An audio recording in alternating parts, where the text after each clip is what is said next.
স্বামীরা দরজা খুলে দেয়, তারপরে ঝাঁপিয়ে পড়ে সালমানের উপরে। যদি ভুল বুঝে তাহলে আমি কি করতে পারি? এখন থেকে আপনার আমার দেখা হবে কোর্টে। ডন, আপনি রেডি হয়ে আসেন। Welcome welcome. সামিরা, আপনাকে বলতে চাই, গাল গল্প না, এই যে শুরু হলো, খেলা শুরু হলো আপনার সাথে।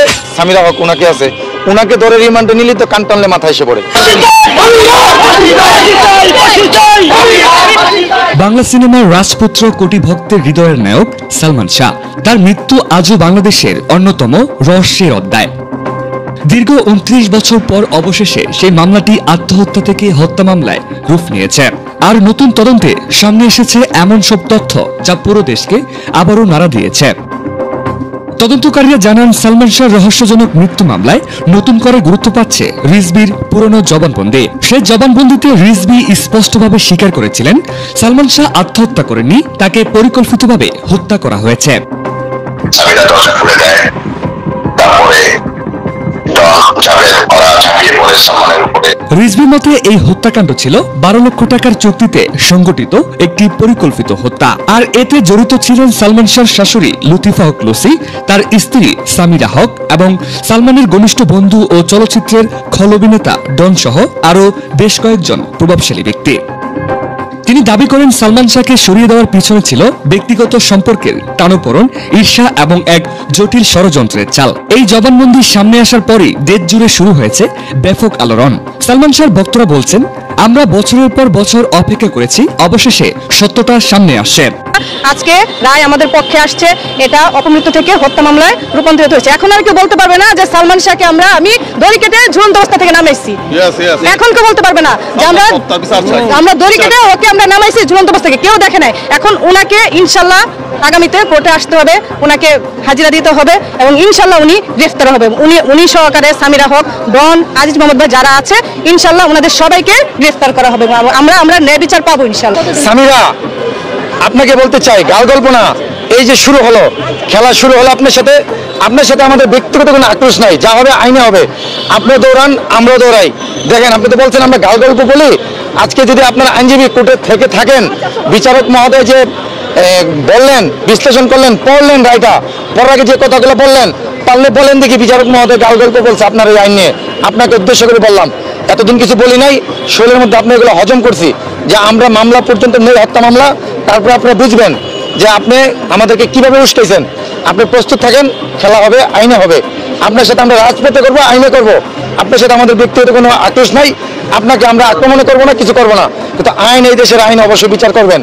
আপনার জন্য, আপনি একটি মানুষকে হত্যার জন্য এই দেশে আমাদের 27 জন যুবক যুবতী প্রাণ দিয়েছেন, তারও বিচার হবে আপনার। আমরা সবার টেলিফোন, শত শত টেলিফোন, যে সামিরা যেন দেশ ছেড়ে পালাইতে না পারে। সামিরার বাপ, তারপরে তার মা লুসি, ডনও শুনছি ঢাকায় আছে, বারবার ফোন করতেছে আমাকে যে ডন তো ঢাকায় আছে, ঢাকার বাসায় আছে, ডনকে অ্যারেস্ট করা হয় না কেন?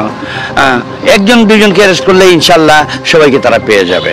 আমরা আজ পর্যন্ত জানি না যে সামিরার কথা হলো, সে বিভিন্ন স্টেটমেন্টে আপনারা দেখছেন যে সামিরার ফ্যামিলি এবং সামিরা ছাড়া, ডন ছাড়া আর কেউ বলে না যে আত্মহত্যা, একমাত্র তারাই বলে আত্মহত্যা।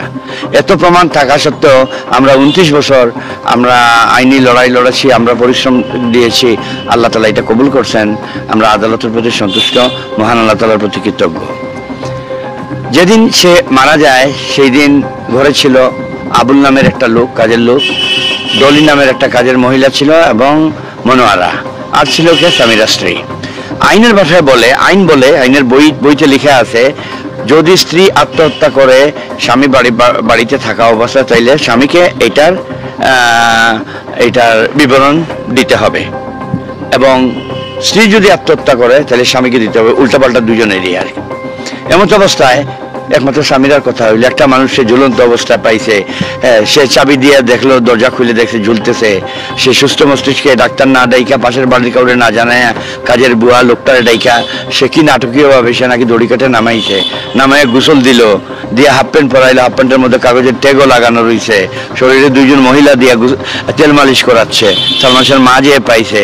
এইগুলো কোন আইনের বইতে লেখা আছে? মামা, যেহেতু মামলাটা হত্যা মামলা ইতিমধ্যে রূপান্তর হয়ে গেছে, আসামিরা এখনো গ্রেপ্তার হয় নাই, তারা কি দেশ ছেড়ে পালিয়ে যেতে পারে, কি মনে করেন আপনি?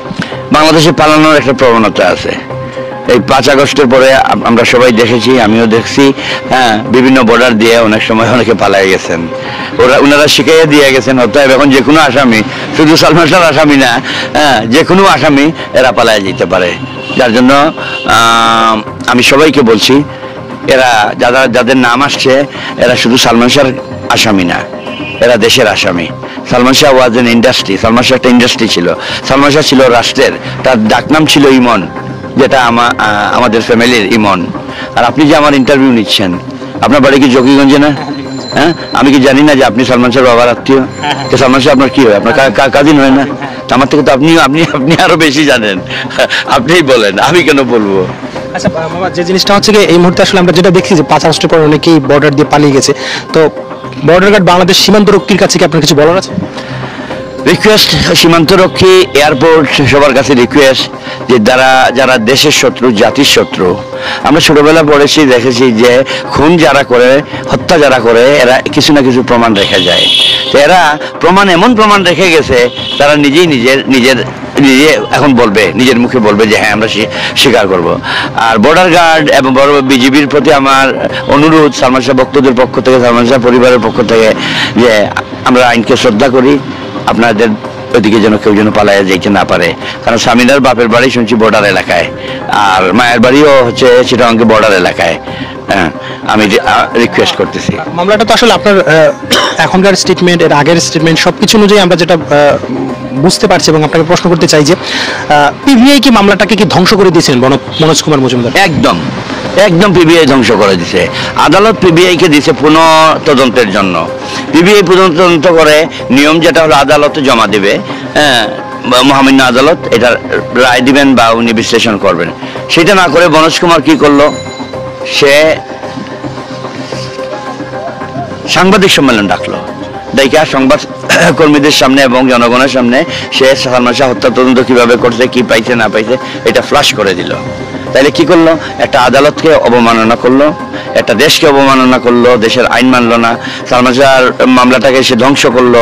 সালমান শাহর তখনই, আপনি হয়তো জানেন না, এদিকে সালমান শাহর মা সাংবাদিকদের বলেন, আমি জানতাম আমার ছেলেকে হত্যা করা হয়েছে। আজ আদালত সেই পথেই এগোচ্ছে। আলহামদুলিল্লাহ, ন্যায় বিচার তো আমি পাবোই, কারণ সত্য সেটা সত্য। এই জন্য আল্লাহু আকবার বললাম। আমি তাহাজ্জুদে খবর পাইছি যে এটা আমার কেন দিবে না, এটা আমি এখন মামলার শুধু হত্যা মামলার তদন্ত করব না, 30 বছর যারা এই যে মনোজ কুমার, যে পিবিআই আবু আব্দুল্লাহ, যে রাষ্ট্র আমার বিপক্ষে গিয়েছিল কেন, আমি সেটা জানতে চাই। তাদের বিরুদ্ধে আমি এখন বিচার চাইবো।